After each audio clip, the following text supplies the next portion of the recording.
Welcome to Further Down the Rabbit Hole.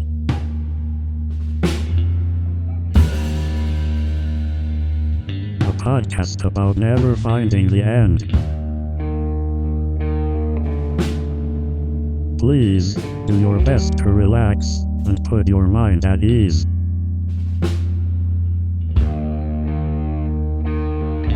We hope you enjoy your stay. Idea of nihilism to me is interesting because I do also believe that in the end nothing matters. Like, at the end of the day, everything is what it is and nothing matters. Because, again, we can't change the inevitable. See, I don't think you feel that way. Especially right now. You have too much hope, though. I mean... I do, but you can have hope and be a nihilist. But why would you have hope and be a nihilist? I mean, it's counterproductive, but you can do it. I'm It's just like saying... cognitive dissonance almost. When I look at the world and that we're living in right now, that's why I sometimes say the reason that all of this is allowed to happen over and over and over and, you know, ad nauseum, bad after bad after bad after bad, is because nothing matters and no one's going to stop it. Because what are they going to do? How are we going to make change when no one gives a shit to make change? Because to them, everything's fine. But with that being said, if you wholeheartedly believed all of this stuff, and I may be way off because I don't know. I've just got a basic understanding of what nihilism is. And I love Nietzsche stuff. Like, a lot of the stuff rings true. But it seems like it's a slippery slope to be on. Yeah. Because if you start gravitating towards that, I could see that eventually this nothing at all matters, whatever's going to happen is going to happen mentality is what gets us in a place like we are right now. Like with the Black Lives Matter stuff, because I feel like a lot of people, white people, are in a mindset that they like, what can I do about it? I mean, it's not my problem. And I feel like that has what's led it to be the way it is now with systematic racism and all of these things like that. So when I hear that nihilism is like, there's no point in worrying about things because it is going to be how it's going to be, I feel like that could be taken as, well, I'm not going to make any kind of difference, so why would I try to make any kind of change? And that basically would take away activism. It would take away all sorts of stuff. I think that in essence is probably why nihilism as a like cultural like movement failed. Yeah, well, I'm sure there's also another way to view nihilism where what my definition would just say would be different. Like, I'm sure someone smarter than me could say like, oh yeah, but nihilism could also mean this right here. But is that going to ring true to everybody? Do you have to have some kind of like special degree in nihilism before you realize the true meaning behind it? No, I think that if you want a broad strokes idea of like what I mean in a philosophical sense of talking about nihilism, it's the skepticism and holding your belief that nothing in the world has real existence. That is the basis of, and the actual definition, the definition in Google at least, is nihilism is a noun, by the way. The rejection of all religious and moral principles in the belief that life is meaningless. So that's another cynical way I look at it, because you and I both know this, because you're the same, so you can't really argue against it in the way that we're both cynics. Have you met me? Like, we're I can both argue cynics against anything. To the core. We are both skeptical about everything. So the reason that I can connect sometimes to a lot of what Nietzsche says in his writing, spelling out his beliefs within nihilism, I'm already skeptical to everything. So for someone to say and have, really poignant philosophies on why, nothing has real existence or matter to it, as a skeptic and cynic at heart, that speaks to me so hard. Like, especially again, circling back to right now in our current state of times, nothing matters. It almost seems as though we are in a nihilistic world right now. But to follow that with, something that's a little more But in that definition, consciousness-driven. nihilism would be a bad thing. I mean, it is. In essence, it's the ability to be able to say that I don't care about anything because nothing matters, and really kind of shut off any sort of moral, spiritual. Right. And again, I'm not that far in because, I'm always on a search for everything. I have a moral compass that hits fucking true north. I'm on a spiritual journey until the day I die, whether it's any sort of spirituality, period, because I enjoy the research of all different beliefs, everything. This was a great quote that I thought, definitely falls into right now's state of affairs. Again, I had to bring this Nietzsche book tonight because after last week's conversation, I was like, man, I brought up nihilism, and maybe I should bring this book and read a couple of things that I had kind of highlighted, because there's some great stuff in this book. It's just one of many that I have in my massive library collection of Nietzsche. Okay, the quote is, "In the consciousness of the truth he has perceived, man now sees everywhere only the awfulness or the absurdity of existence, and loathing seizes him." Oh, okay.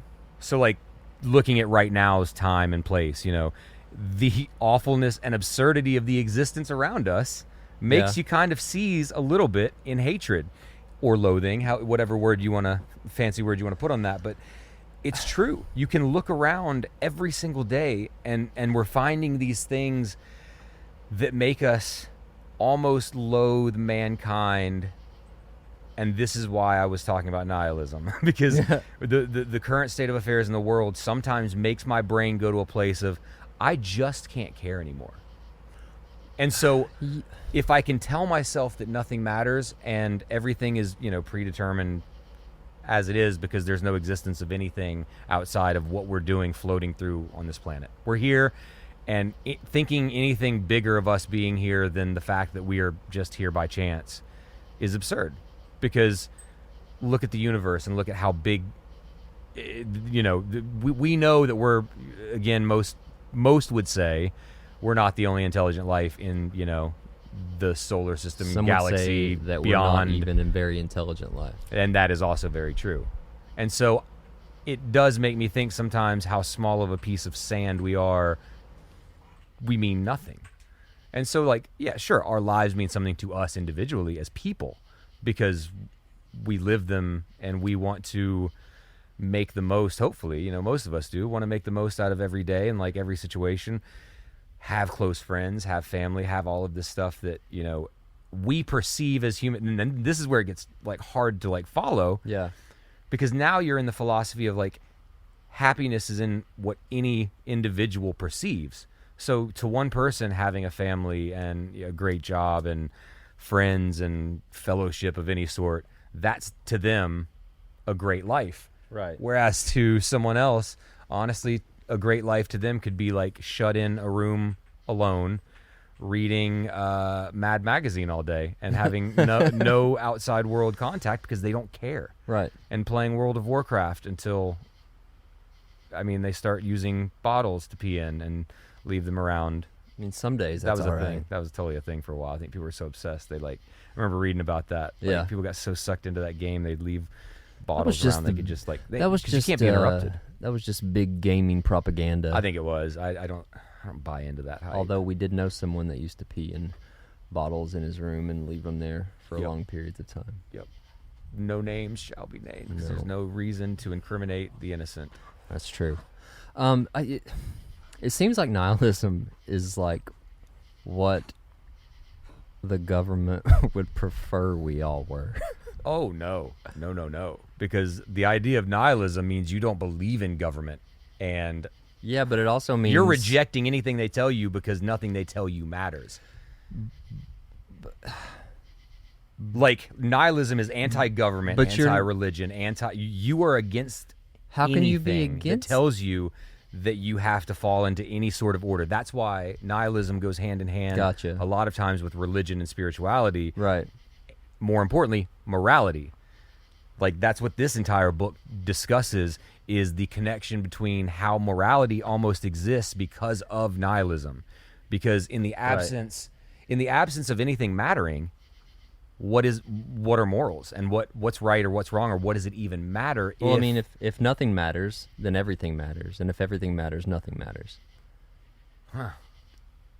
Right? I mean, that's if you the way put to look everything at it. on equal footing, then then if you see, I guess in my head I thought, like, okay, if you had a nihilistic attitude about the weight of the world right now, then in my head that would mean someone would be like, yep, Black lives are never going to matter.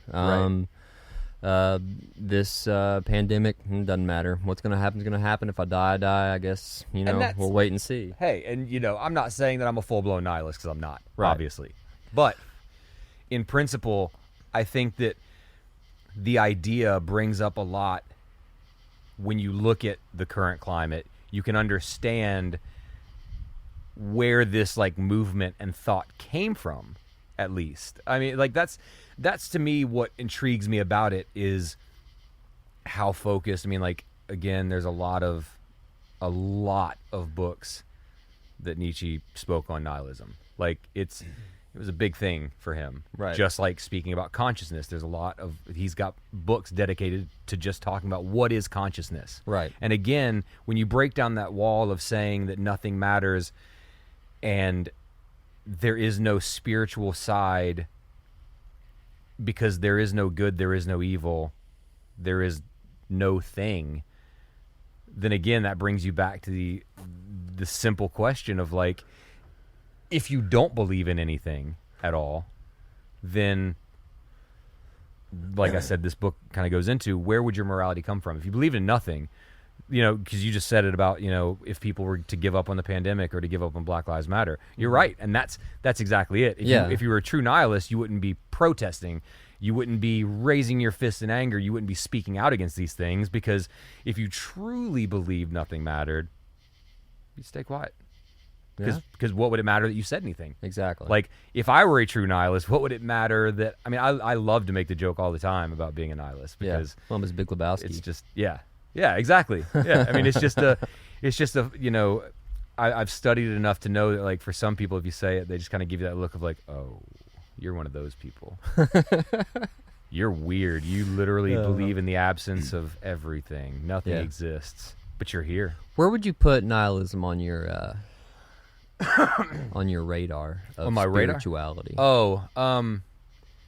Honestly, the only reason that I've really looked into it is because I love the philosophies and writings of Nietzsche, so it's just something that I've read about through him. I mean, I've not, outside of him speaking on nihilism, I've never really gone down the rabbit hole of, like... So basically nihilism is no God, no heaven, no consequences, point, no really. truth, no point. Yeah, nothing. Like, we are all here because we are. Right. Period. We're here because we're here. So you used to have, like, I wouldn't say... You can say whatever you want to say. So you well, can no, let it all out. Bring it. I don't know if it's an exact representation, Right. or if this was just a period of time you went through. But, like, you had atheistic beliefs for the most part. Yes, and I still heavily lean in that belief direction. Yeah. But I don't call myself an atheist. I have other words for what I would, if I had to. I don't like to label myself. Well, you don't have anymore, to. But in my head, I have a definition of, like, what belief system is closest to mine. Yeah.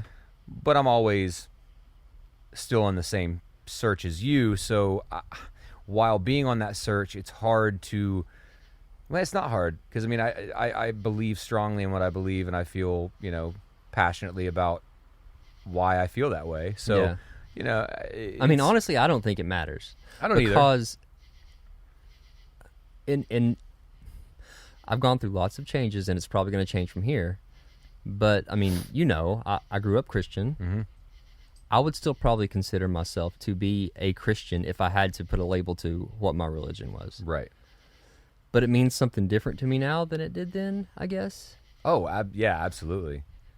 I feel like I became more of a spiritual person by reading Eastern religion and Buddhism stuff and getting out there in that way. Listen to stuff from Ram Dass and I mean, and those Thich are Nhat all Hanh. excellent things to look into. But by doing all that and allowing myself to like really empty my reservoir of like what I feel like I already know. Yeah, that's the hard part.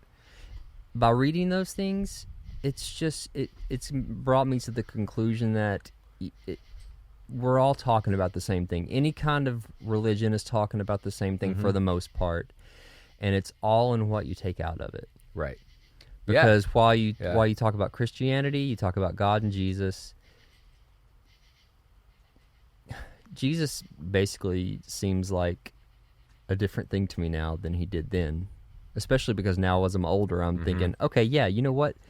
Jesus was born in the Middle East. He was a brown-skinned person. He's not this white man that's been on the church walls every time I've gone in there. That's an important thing to make note of because a lot of people forget that, I think. Ironically, I don't know if they forget it, but they change. The evangelist Christians, most of the time, that are racist.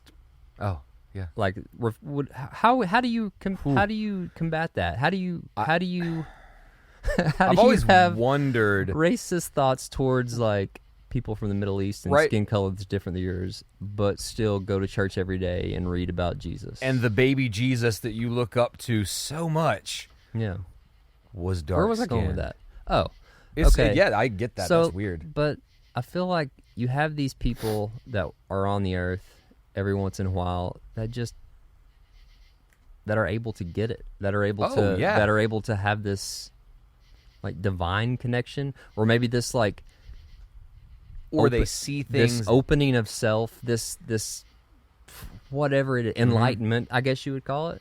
Yeah, I mean that's definitely. And I think that Jesus was one of those people, and I think that Muhammad was probably one of those people. And I feel like the Buddha was one of those people, and I feel like Anton LaVey was one of those people. I feel like that was within everybody. Yep. And some people can tap into it. Right. And some people have a harder time tapping into it. I agree with that completely, yeah. Because all these Buddhist writings say the Buddha is in everyone. It's not like everyone has a chance at enlightenment. Right. Yeah. Not everyone will be enlightened. That is very true. And that's kind of the thing I think that like most people miss out on when they kind of do. I hate to use the word pigeonhole because that's not a good word to refer to someone who believes that they're a Christian. That's what it is. They don't want to look at it as pigeonholing themselves because they're in their conviction of what they believe. That's not pigeonholing. That is what they believe. Fact. Period. You know. I think that it's just there are certain people that can take that to the extreme of. That's what loses me with most organized religion. That's not religion's problem. That's people's problems. Agreed. Religion is a great thing. But so I grew up similar to you. Religion. I grew up similar, in a religious family that was, I mean, I don't want to make it sound like I was drugged to church, every Sunday, because I wasn't. I mean, I could have said I don't want to go, but it took. I think it was about how would have that went over in the priest. Right. I mean, it probably wouldn't have gone like great. Like it would have been for sure a big like what, but that happened. That did happen when I was 16, and once I started driving, when we would go to church on Sundays, the way that I kind of slowly dipped out of it was like my parents would go for Sunday school and they would go for church. Right. The whole thing, and so the way I kind of got out of it was. By 16 when I could drive, I was like, yeah, I'm not going to go to Sunday school, but I'll be there for, the service. Yeah. And I did that for like 2 weeks. Literally, yeah, maybe like maybe if I did it for like a few months until I just realized one day I was like, I don't believe this, and what I'm doing is because of a fear that I'm being forced to do it. Like I've been conditioned my whole life that this is what I'm supposed to do. Right. So if I didn't all of a sudden do this, I'm going to be looked at as awful. Yeah. But then I was also 16 and starting to become that person, well, the person that I am now, and I didn't care anymore. Right. Where it was like, okay, you know what? I'm going to tell my parents I'm not going to go anymore. If they get upset, that's going to really suck because I don't want to upset my parents. But at the same time, they believe, but I don't. Maybe they'll be cool with it. And it was, one of those conversations where I told them, and they were cool with it. Yeah. As far as like, you're old enough to do what you want to do. If you don't want to go, don't go. Right. And so I quit going, and that was when those years from probably like 16 to mid-20s, hardline atheist. Yeah. Hardline, like nothing exists. Right. Nothing. And then it was like my mid-20s when I came into the writings of Anton LaVey and the Church of Satan, which was the first writings from anyone. And, some people might listen to this and say, oh, well, he's not a philosopher, or, oh, well, he's not, Right. I've gotten it all the time. Like, oh, well, this was, oh, yeah, it wasn't written thousands of years ago. It's not biblical, Right. It's not fact because it didn't get written from memory, from story passed down. This is just a guy saying some stuff. I've heard that a lot, but I also believe that Anton LaVey had a really, really intelligent and heavy wit and enough cynicism about the world, but enough compassion about the things he cared about to write a philosophy that is easily understandable and digestible for almost any human being. Like, I don't think there's many people that if the name Satanism wasn't stamped on it, Right. I don't think there are many people It's poor marketing. that could hear, the satanic statements and say, I disagree with that. Because most of them Yeah. are basically just, honestly, if you look at the tenets of, it's really mind your own business, be a good person, don't hurt animals or children, live your life, have fun, enjoy. Right. That's like really kind of like, if you wanted to like really cram it into the shortest amount possible, enjoy your life because you get one. It's what we call vital existence. Yeah. This is our vital existence is our need and urge to live life to the fullest because we get this one time. Yeah. And so why deny yourself the things of this earth that you can only experience of this earth? Because once this is done, lights out, done, game over. Yeah. And anyone that, for me, that can't understand how someone could believe that and really like live that sort of lifestyle, I think it's like you're missing the point. Like you're in fear, you're living in fear, not you, like hypothetically, there are people who live in fear but never knowing. You know what I mean? I'm not saying that I know that I would there's go not a one God. step forward and say everyone lives in fear and most people don't know. No one knows. Not most people. No one knows. Oh, I know I live in fear. Well, you really? Yeah. You think?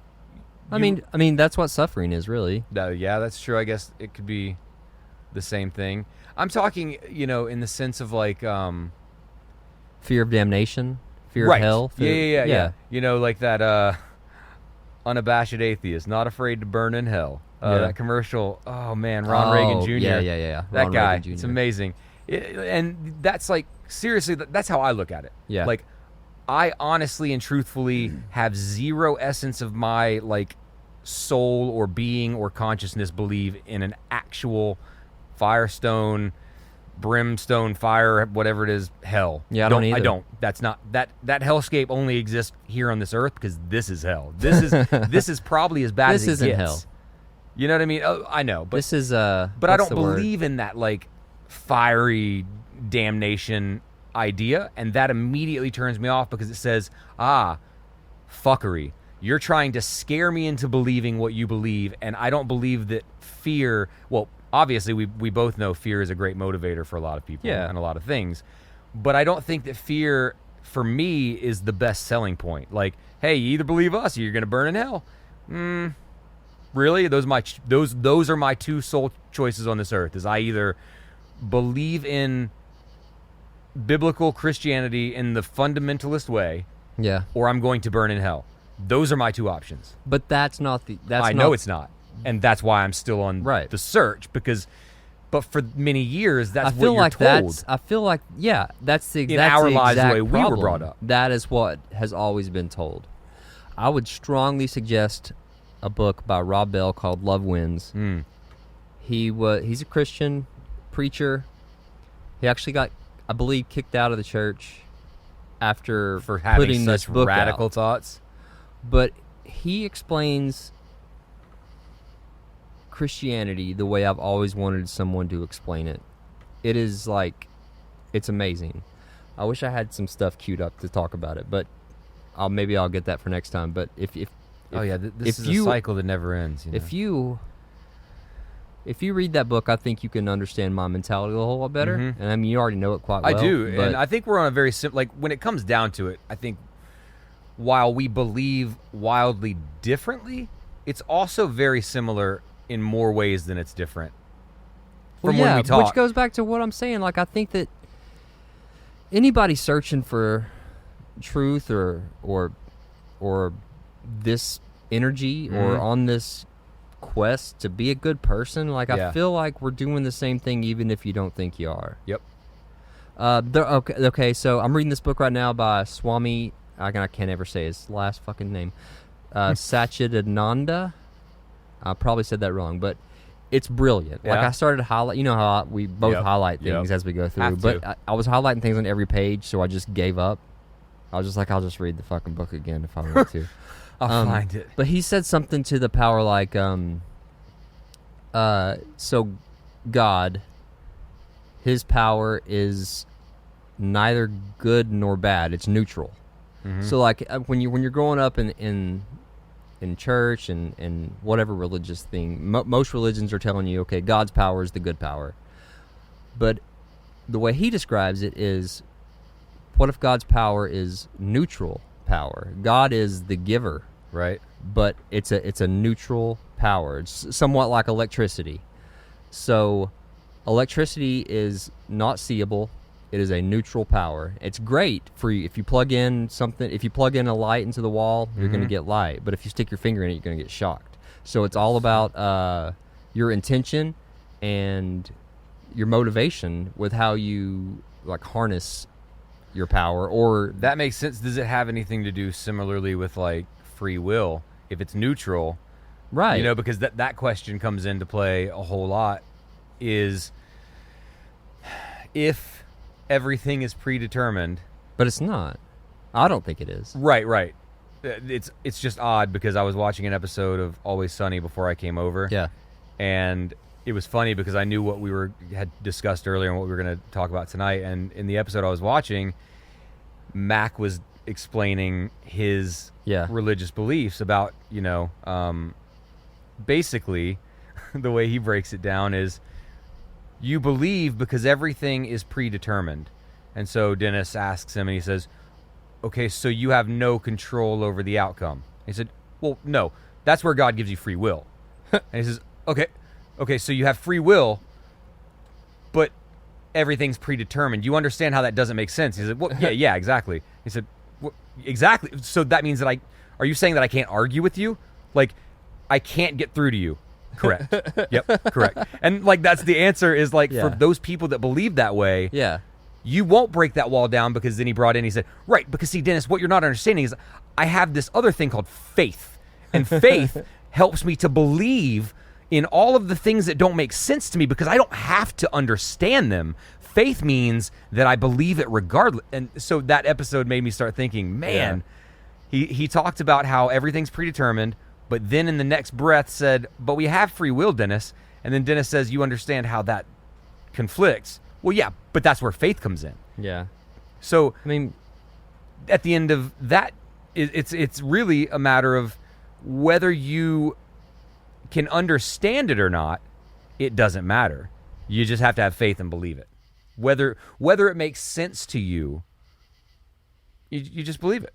And that's how you're kind of raised, though. Like, in certain aspects of the church, you're raised to just believe what you're told because this is... I think that you get that from people that don't know how to explain anything or aren't honest enough with people and themselves that they don't have the answers. That's very true because, again, no one has the answers. No one actually knows, like, how to explain. Like, for me, that's one of the questions that I've always had is, how can you live off of just faith? Because there are a lot of people who do, and that's fine because that's their way of living.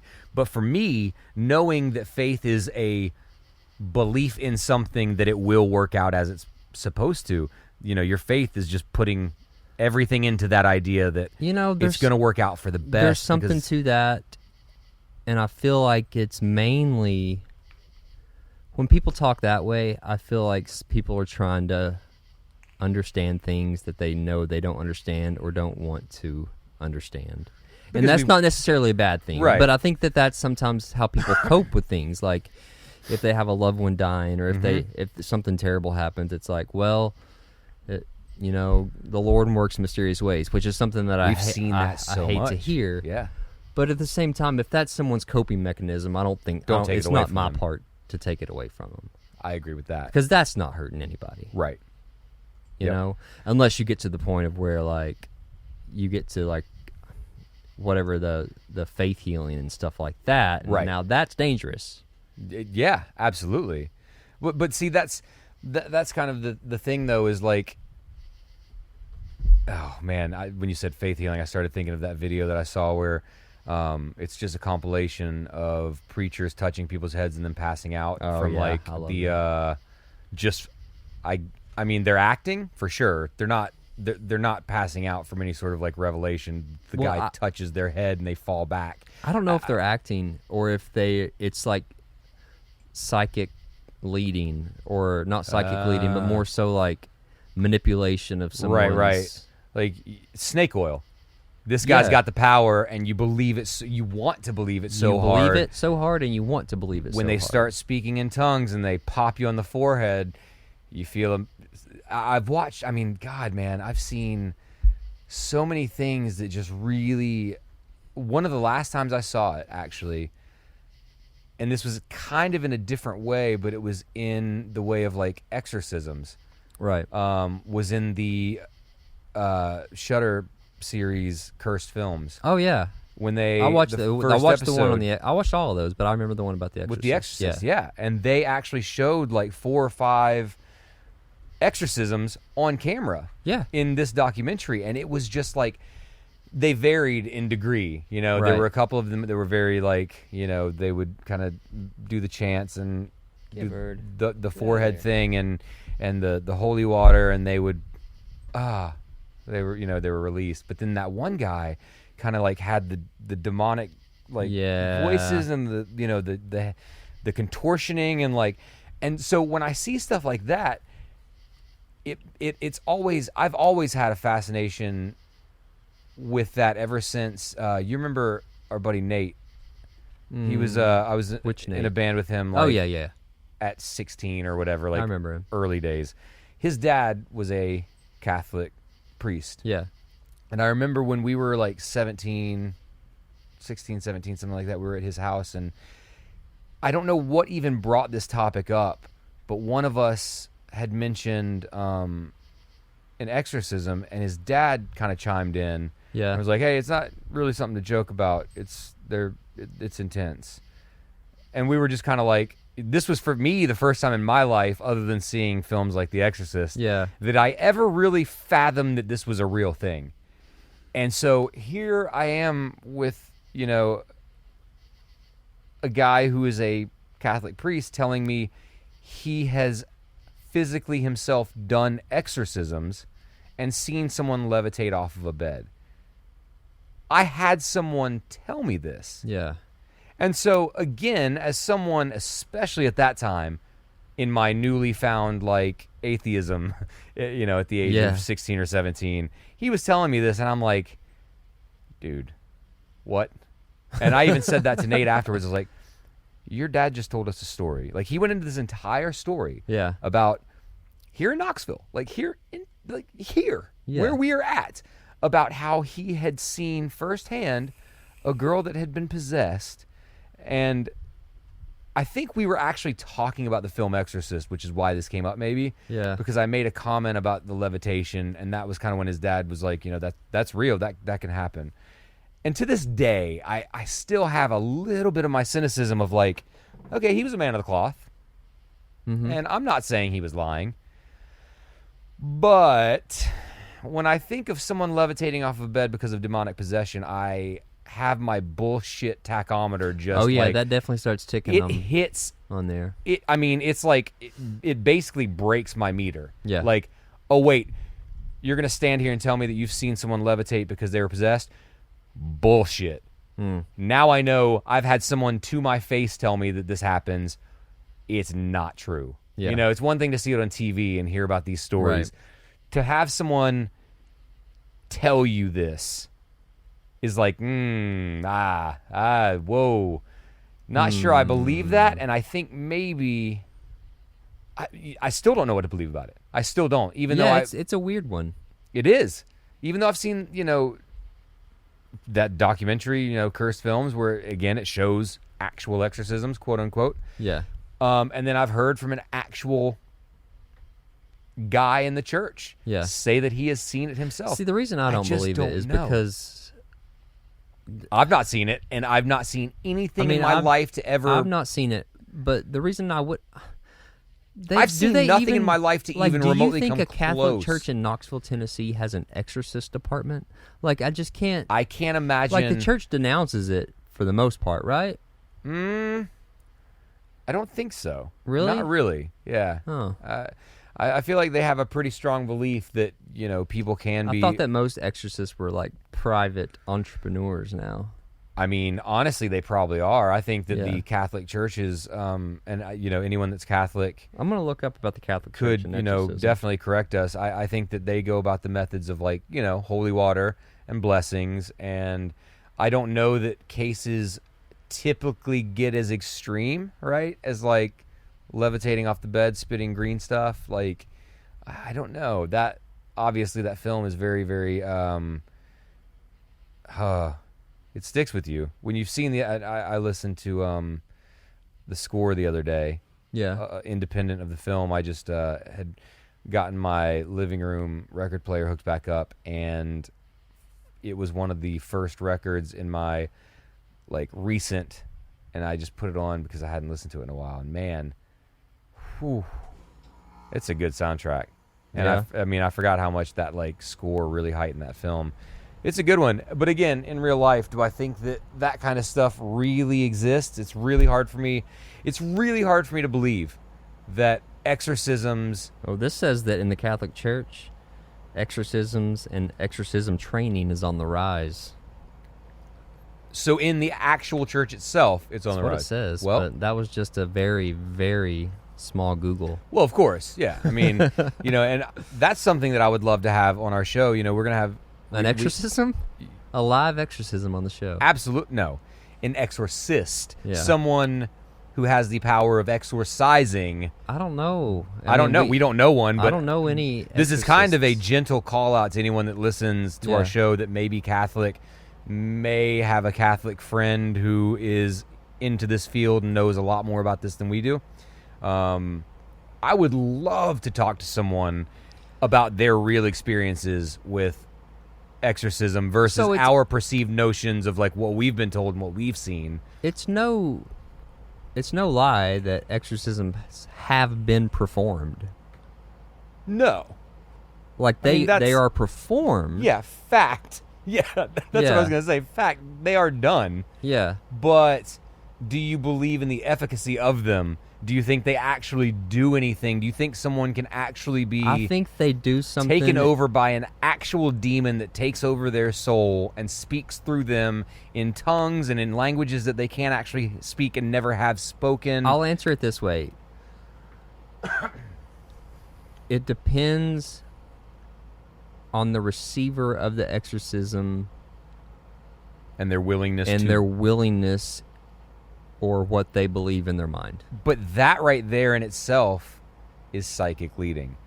can you be led into a belief But that if this you may not exorcism hold makes dear them already? feel like they have exorcised a demon, Right. if it makes them feel better afterwards, Yeah, I then mean, could you really argue the effectiveness of it? no, because I won't argue effectiveness of anything that anybody No, finds. I don't have helpful to statistics on themselves. any of this. I'm just talking it out in don't? my head. Oh, come on. That's I've expected.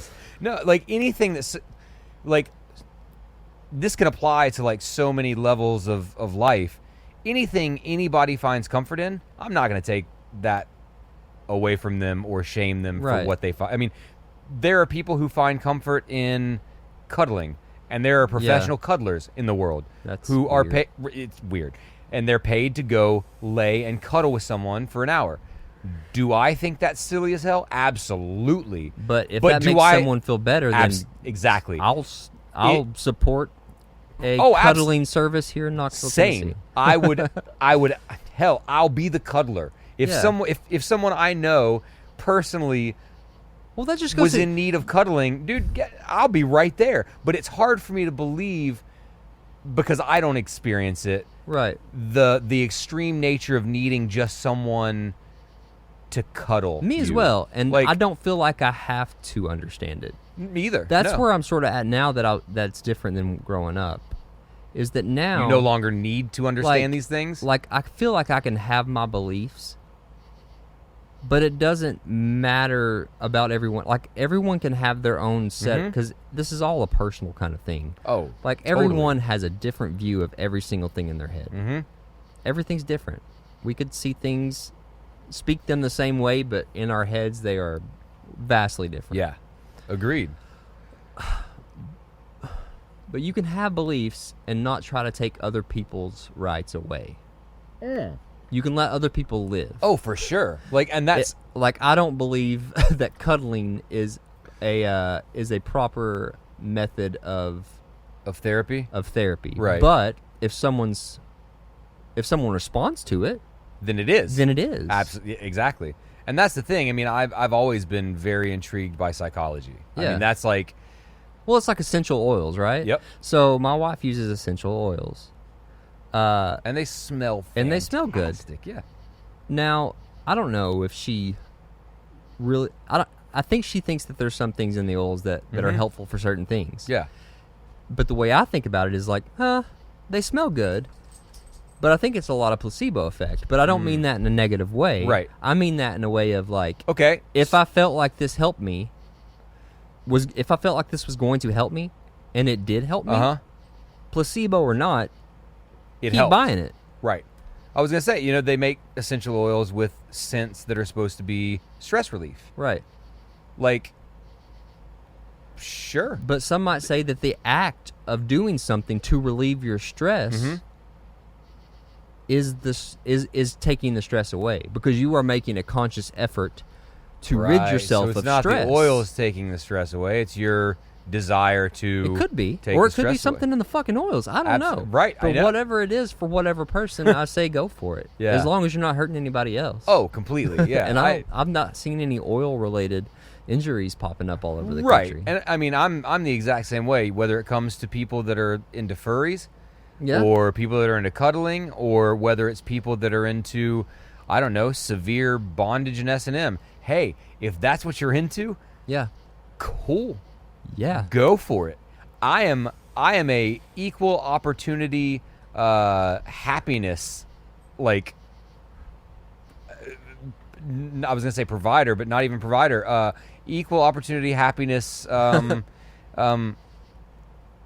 Distributor. I'm not even given the happiness. So like I don't know. I'm all for any method of comfort and relief any person finds for anything. You know, it's just like we had this conversation. This is actually a really something that I kind of had wanted to talk about at some point, and we had discussed this months ago actually. And I remember even saying, "Oh, when we start a podcast, this is something I'd really love to talk about." And it comes down to like thinking about morals, good, bad, right, wrong, legal, illegal, comfort versus, again, the strange and unusual. So about 3 years ago, we were in Amsterdam. Yeah.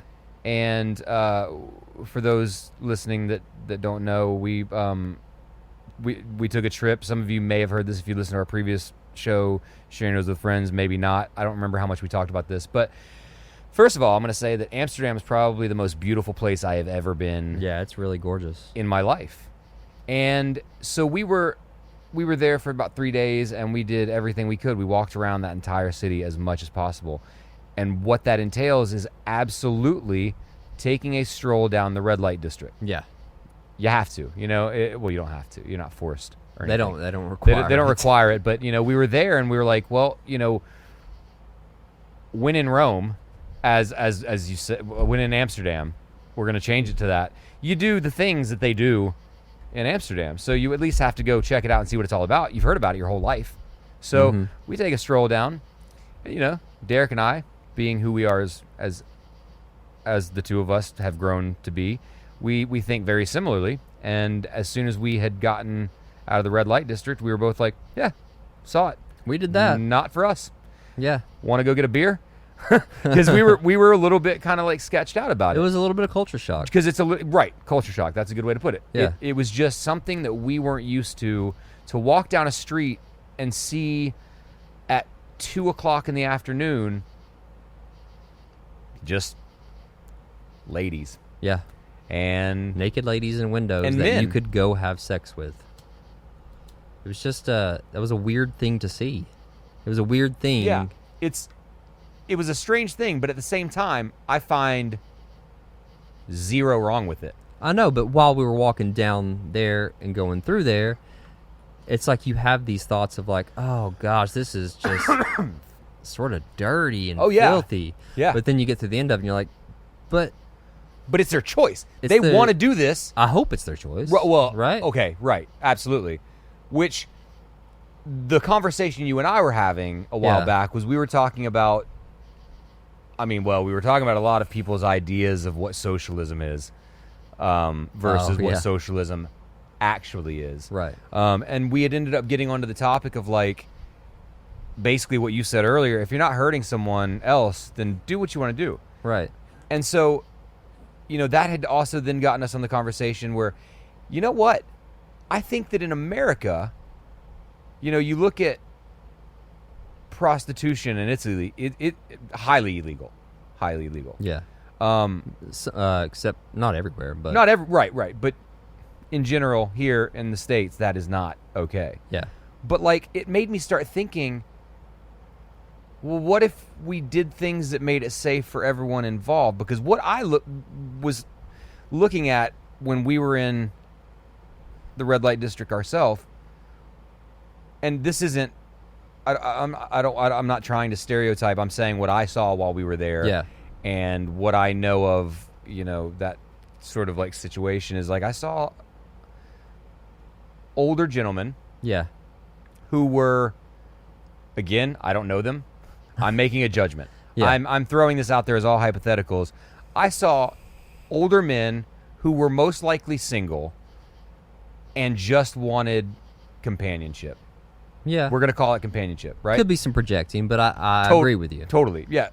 I'm trying to look at this in a more humanistic, like, Yeah. hey, we're here and we should be allowed to do what we want with ourselves and with other people as consenting adults. Yeah. So, you know, that was what we were talking about at that point was what would that change in America if, like, you know, things that you hear about like brothels and stuff like that that are illegal. Yeah. What if there were places where it had to be safe, people had to be tested, crime rate in that area of like our country would go down dramatically. It seems like it would. I think. Right. I mean, because I'm thinking you look at Amsterdam and you see their statistics on crime and it's virtually nothing. Oh no! It's Like, it's weed is amazingly legal. Nothing.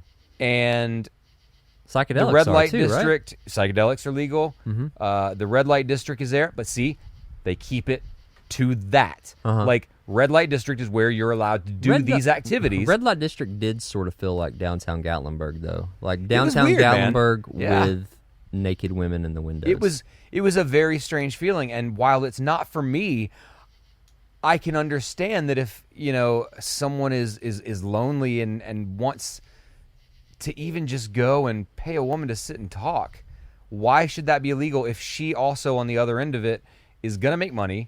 I'd say they're probably not usually just You talking. know what I'm saying, though. Okay, gotcha. I'm going with the loose term of companionship. This hypothetical gentleman that we're discussing, we'll call him Harold.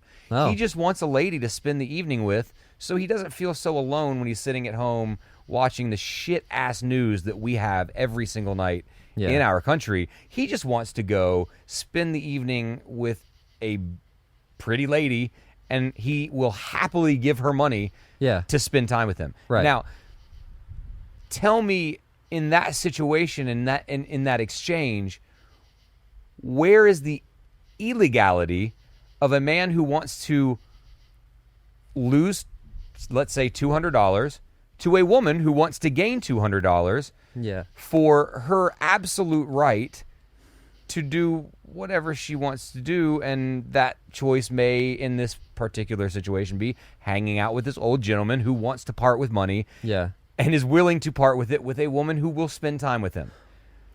Yeah, so I think Amsterdam has it figured out, basically. Prostitution being illegal here has probably caused, not probably, for sure, caused more crime and suffering than it would if it was legal. Now, I'm not looking at any statistics, so again, like you said earlier, not going off of anything other than just my assumptions, but when I think about it, I look at, for example, I equate it to, like, drug dealers. Right. And I'm not, we're going to go light when we talk drug dealers. I'm going to talk guys that are dealing weed. Okay. Right? That's not a drug dealer. That's just a good guy. Exactly. He is a, happiness enhancer. He is exactly. He's not doing anything but, redistributing fun that comes from the earth, right? Yeah. But it's illegal. It's illegal. Yeah. Because unless you live in a state that has dispensaries, that's where you get it. You can't buy it from the guy. Right. Right? Because the government wants to make their money off Exactly. But see, what happens... I'd gladly give the government my money for it. Oh, a lot of my money could be parted with. I'd just, dollar bill, toss it their way. Like, please, just legalize all of this. Let's just all be cool. Yeah. Because the thing is, you hear about, crime going up because of drugs, blah, blah, blah. All of this stuff may be very, very, very well true. Yeah. However, when you're looking at something like the drug marijuana, which, as we know, as any rational person who's ever looked at any statistics from it, no one's ever died from. Ever. Not counting like if someone had smoked marijuana and got in a car wreck. Right. I mean, yeah, but that's like saying if anyone just got in a car wreck, because exactly, it's the same thing. It doesn't impair you the way alcohol does. Right. And so, but it's still probably not smart to drive if you've been smoking pot. No, I'm not going to ever advocate operating I think that's heavy a bad machine. idea. In fact, I would say video games and music and reading are the best activities. That's the best thing. Right. I would much rather do that. Why do anything else, really? Yeah. So, for me, when I look at the crime that does happen in the world of, illegal drugs, if you take away the need for drug dealers, don't you kind of take away the need, especially for something that is far less harmful or addictive than alcohol, which, say, at 21 years old, anyone can go buy. Yeah. Anyone with a fake ID can buy, kills millions a year. Yeah. When you look at that and you say, okay, but let's see, this other one that's actually medicine, it's actually natural, not crafted by man the way that alcohol is. It's magical. Yeah. But yet it's illegal and people die over it. And also it can do all of these wonderful medicinal things for you. But yet, because they say it's illegal, people get in trouble for having it, for selling it. And then crime goes up because of that. Why do you think that the government made it illegal? Oh, 100% for Big Pharma. You think so? 100%. They make... and I don't know originally why it was outlawed, but I will say the reason it is not legal across the board now is absolutely because if it were legal in every state, the need for a lot of other medications that the big pharmaceutical companies, government, have their money in, hydroxychloroquine, then that money wouldn't be going to the government, big pharma. Right. It would be going to the farmers and to the, there would be tax money, obviously. Unbelievable. The most beautiful tax money. The most beautiful tax money you would ever see.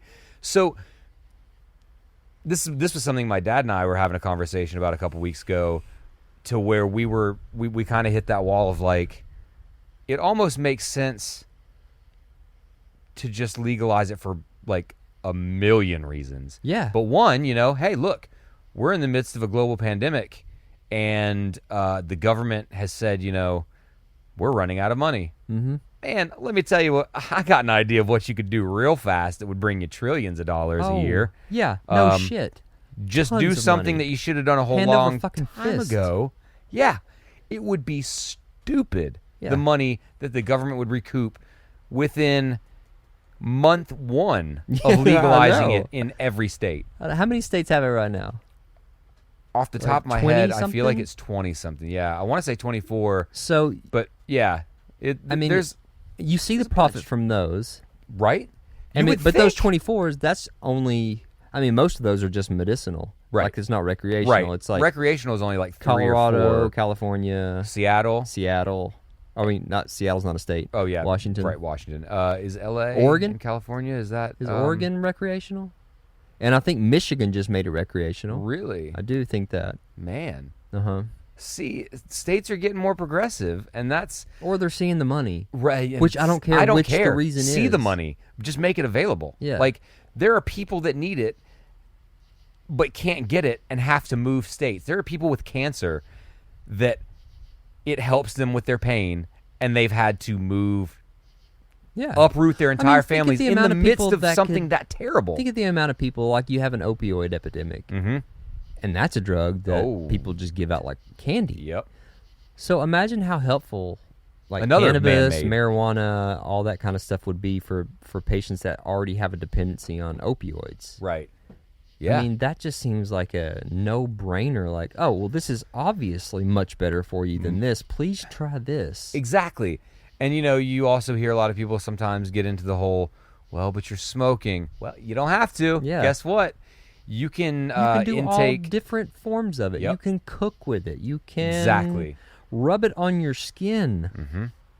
Mm-hmm. It's pretty insane the level of accessibility they've made, whether it's gummies, whether you're talking about lotions. And then you've got CBD, which, again, luckily now, for the longest time, that wasn't legal. But, like, now that it's legal in every state, I think, I've kind of forgotten that, like, a year ago, it wasn't legal here. I know. And it's so weird. It is. It's so weird to think now, like, just within 2 miles of my house, there are 3 CBD stores. Yeah. I don't live downtown. I don't live like in the middle of everything. They are everywhere. It's crazy. Now, I'm not going to say that all of them are great, because like there's lots of CBD people that are taking advantage of the system and got in on this like boom when the CBD started taking off. True. And they sell this fucked up like hemp oil and stuff like that that they try to trick people into believing is CBD. But still, like, my hope is that by doing the CBD train, like they're just trying to like get people more accepting of when marijuana becomes legal. Kind of. Excuse me. Oh, how are you? How's your health right now? Yep, didn't feel that coming. Yeah. So basically, like excuse me, sorry about that, guys. An adjustment period. CBD, get used to it. Yeah. Because coming soon. Coming soon, the main THC, attraction. Hopefully. THC. I mean, and again, CBD2. this the is electric something, boogaloo. we'll probably talk about a lot throughout, the podcast, because it's something that we have talked about between ourselves quite a bit. And it's just silly. Like when It is. you can look at some states that have it right, And then you look at other states, and it's like, well, but what are you waiting for? Like, you're losing money on something that other states are just benefiting hard from. And what are you winning by not allowing people that comfort? Free labor in the prison system. Oh, Slavery. man, that's deep. I mean, Yeah, I think that's also a part of the reason why they made it illegal, because Yeah. they I think that they wanted to arrest black people and that for doing it. I think it's got a hand in systemic racism as well. I was just about to say, when we talk about systemic racism, boom, Yeah. right there. Yeah. I mean, that is exactly what it is. Yeah. But I mean, I feel like people should be more awake now, like in the times that we're living in. I'm glad you said awake and not woke. Oh, well, I just mean awake to the fact I of know. like, this isn't heroin. This isn't going to kill you. This is something that helps so many people with so many things, Right. and you're withholding it. But for what? Right. And I think that's the part that makes my head spin, is what's the purpose of withholding something that could be highly helpful to so many? Yeah. What are you benefiting from not allowing it to? Well, I'm not sure, but I know that someone is benefiting in some way from it. And that is Otherwise, absolutely it true. wouldn't be illegal. That yeah, I mean, Because there's but literally... who is benefiting? There's even playing devil's advocate. Yep. There's literally no reason that I can come up with to why marijuana would be illegal and alcohol would be legal. Right. No, I can't either. I've never had anyone, and I've in many conversations asked someone. I wish someone, literally, if someone could give me Yep. an answer, even like one reason, Mm-hmm. I've talked to people. I would be very anxious to hear it, because I cannot think of one single reason. There's not. There's not. There's like literally no. There's not a reason. Literally Like, just I no. think there's been a few times in my life that I've had conversations with a few people who have been very opposed and said that, it's a drug, full stop. It should never be legal. So is caffeine. And I've I know asked that's such a cheap that question retort, before. but To please explain to me how alcohol is a better intoxicant, yeah, if you want. However, let's just call alcohol a drug, because it is. it is. So, what makes alcohol acceptable and much better and worthy of being legal than marijuana, which is, again, all natural? And I've never had anyone able to explain, other than giving the cop-outs of just like, well, alcohol has been legal since Prohibition. Yeah, it just is. Alcohol is legal. Alcohol has always been legal. Wasn't marijuana and even cocaine legal for a long time? Yep. Psychedelics were only made illegal in what? Early 80s, late 70s? Yeah, actually, that's true. Yeah, they were legal. I mean, because again, they grow they're natural. Like, it's telling someone that they can't have something that grows not only is in their it natural, backyard. Not only is it natural, but it's been used, psychedelics at least, have been used all throughout history. Man. Yeah. Like every primitive religion used psychedelics in their religion, and then felt that it was a conduit, a way to get closer to the source that is their god. And you've literally seen imagery of stuff like that in pyramid hieroglyphs and stuff. You way back. The mandalas and all sorts of stuff like that. You have seen so much that goes way, way, way back. But even ancient Chinese were buried. Kings were buried with their cannabis. Yeah. Like, that's crazy. I know. And we're talking, like BC era. Yeah. Like way back. Yeah. And so again, this isn't new in any way, shape, or form. In fact, I'd say, oh, yep, it's been around longer than alcohol because that was man-made and that was natural. So therefore, one had to be created first. The other one already existed. Exactly. Like, it just, again, when I put it into those types of perspective of, oh, it's always been, it blows my mind. I can see rules and regulations for things to keep people safe from their self, like with heroin and... Oh, totally. I'm not advocating for, make all drugs legal. No. But you have to, like, objectively look at things sometimes. Right. And I've read a lot of stuff on psychedelics, and there's a great book called How to Change Your Mind by Michael Pollan. Mm-hmm. And the research that they've done on psychedelics, LSD, MDMA, psilocybin mushrooms, there are incredible benefits from those. Now, I'm not saying that everybody should go out and do psychedelics. I haven't done psychedelics. I may sometime soon. I don't know. You definitely will. But hopefully, there are benefits to these things. Right. They've been used, and to exclude them from everything. Yeah. Like, I'm not saying, hey, legalize psychedelics and sell them at the gas station, because I think people could probably use those in a way that could be harmful for them.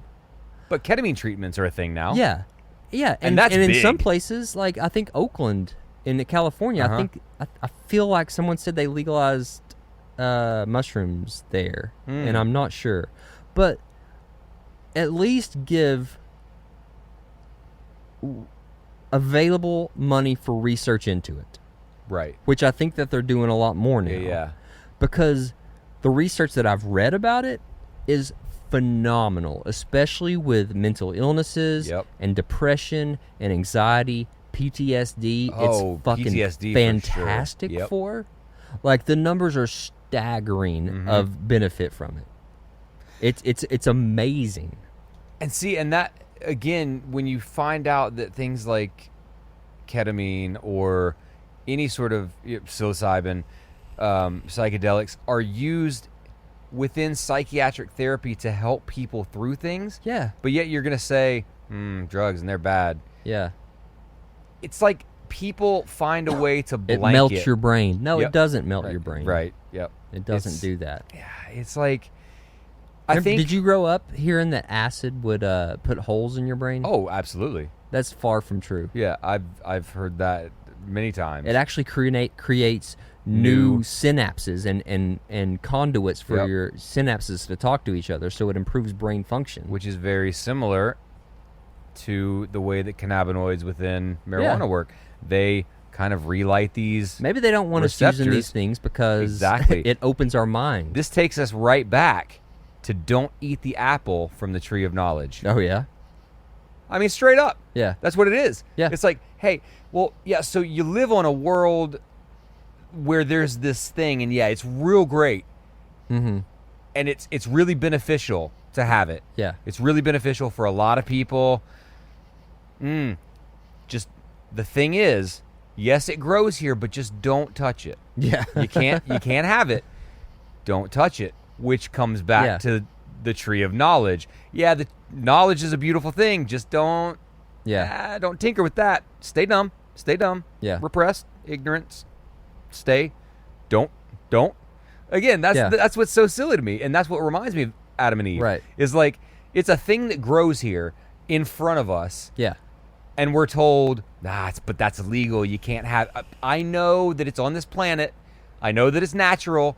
I know that it's not anything anyone's created. I get that, but don't touch it. Yeah. It's illegal.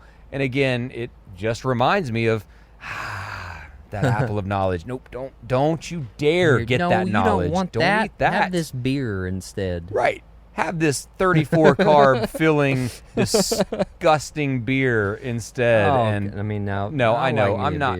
Not all beer is bad, but nothing is inherently bad. That's true. Isn't that what Dr. Drew said? Yeah, actually it is. Like, he said nothing is bad. It's how it's used. No drug is bad. Yeah. No drug can be called bad because drugs are made for a certain purpose. Yeah. And if they are used to fulfill their purpose and not abused to fulfill other purposes, then they're neither good nor bad. They are just.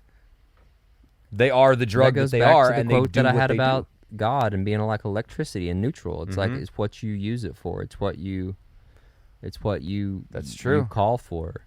Another thing in that book that I read is something very similar that Swami Satchidananda, Satchidananda, I believe is what it is.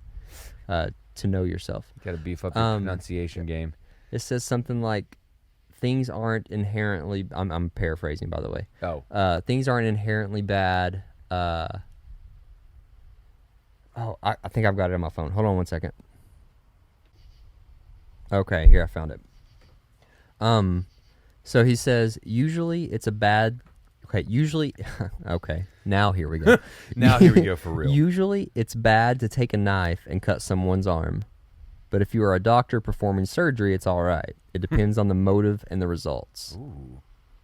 So, like, an action performed Is neither good nor is bad. neither good nor bad. Right. It depends on Intent. what your motive is. It depends on what your intent is. Yeah. And that's true. And that's, I mean, that is the exact So, okay, same. let's say you are smoking pot just to get fucked up, which Right. I don't think you can really do. Right. Yeah, I think that's the misconception, too, is that, like, people... Like, I can see how who you have could say it's never bad really- if someone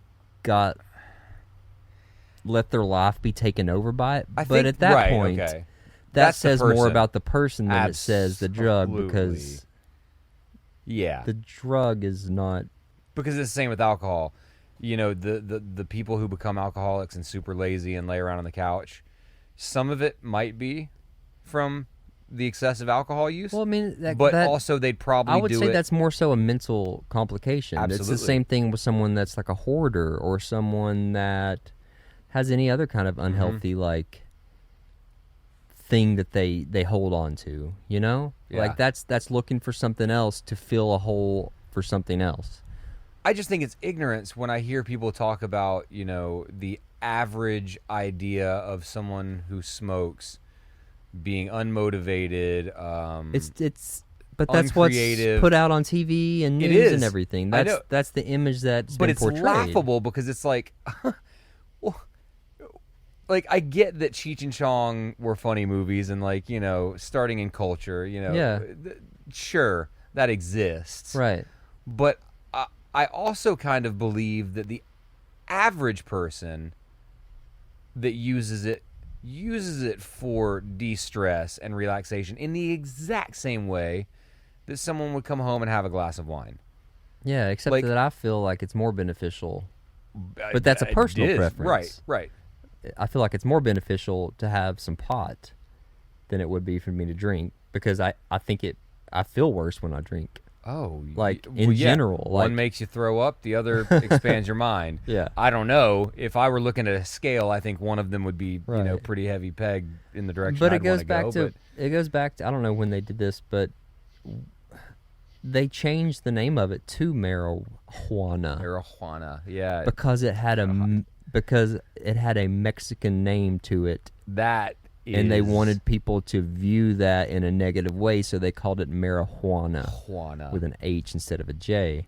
And that was the whole reefer madness thing, where it'll make you crazy. Yeah. It I would was just talking to someone about reefer madness the other day, and it'll make you crazy. I mean, it'll make you go insane.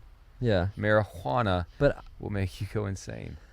I think some people's holdups on it goes back to any kind of holdups people have in this world, and I think they're just unwilling to Let go of their own themselves have beliefs. a different opinion. Yeah. To let go of the beliefs that they already have, because for some reason they feel like they can't be wrong, and if they are wrong, then oh no, what They're am I still going to right. do with myself? Yeah. That's like the folks these days that still believe in Trump.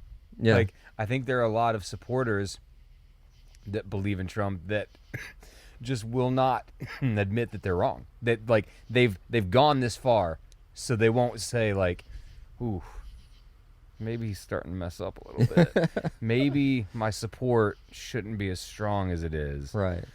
I don't know. I mean, Well, see, that goes back to, like, I can have my beliefs, and I believe that Trump is an evil person. Absolutely, me too. But I don't necessarily think that all people that voted for him are evil people. Oh, no, absolutely not. I just think that I'm trying to think of a way to word this that's not It's making me hard. sound vengeful or condescending. I feel like at this point, though, with Trump, people are just really. I think they put all their chips there, Mm-hmm. and I feel like if they think if they go back on it now, like, well, how would I explain all the things I've done up until right now? Right. Well, on this topic, and exactly what we're talking about, I took this note down earlier because I saw a headline. This is a real headline, by the way. Yeah. White House officials raise questions about Fauci for openly disagreeing with the president in favor of science. To continue, when asked to elaborate on that, saying they don't believe he has the president's best interest at heart. And they were referring to What was when this headline on, by the way? this was a headline on CNN talking about how Fauci will follow up the president on occasion, Right. and has basically said the exact opposite of everything he said. Yeah. And, this happened maybe a month ago. Trump retweeted something that had the hashtag Fire Fauci, and then later said he didn't notice the hashtag or something. But then I heard also, I was reading an article the other day, and it was talking about how Fauci hasn't been in a proper brief with the president since early to mid-June. Yeah. And so now, as like recent as today, Trump is saying that he doesn't like Fauci because he speaks the truth, because he corrects him. Like, Trump recently had a press conference in which he said that everything is getting better and we have this all under control. This was last week. And then, when everything was spiking tremendously. yes, literally like a week ago when things were starting to ramp up. Like right now, today was another record high. If Florida, the state itself, if Florida were a country, it would be the fourth most infected place in the world. Oh my God. The fourth most infected country. That's the numbers they saw today shattered the records. That's terrifying. It's unbelievable to me. It's crazy. And so you've got Fauci, who has worked with many, many presidents. Yeah. And has studied science his whole career. You have him come on after, Trump the last week said, things are getting better. We're beating this. Yeah. And that evening, Fauci spoke and said literally the opposite, saying, we're not in the second wave yet because we've not left the first wave. Yeah. Basically, everything Fauci said took what Trump said and just, made people realize once again, Trump is talking out of what he wants to happen. Mm-hmm. He wishes that this thing were gone. He wishes the economy was great. He wishes that this virus would go away. Yeah. So instead of listening... He's taking the old fake it till you make it mentality. Exactly. But to a point where, as this headline said, he raises questions about Fauci for openly disagreeing with him in favor of science. So therefore, he's basically saying... He's putting himself above science. Exactly. He's basically saying, if you don't believe me, and you believe in that silly science stuff, I'm sorry, but my brain almost broke when I heard that. Yeah. Whoa. Well, I also saw that they had sent in paperwork withdrawing the U.S. from WHO. That's happening, yes. That is factual. Which is going to make it harder for us to manage and contain the virus. But the thing is, Trump knows, because it's been a beautiful response. We're at 15 cases. Next week, we're going to be down to 0.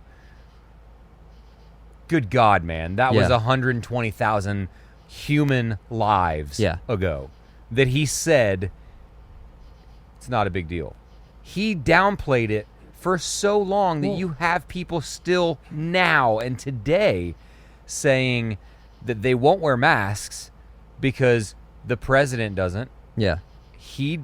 If the president doesn't do it and doesn't have to do it, then neither do I. I think a lot of people are like willing ignorance. Mm-hmm. Like I feel like they want to not. They don't want to be inconvenienced so bad.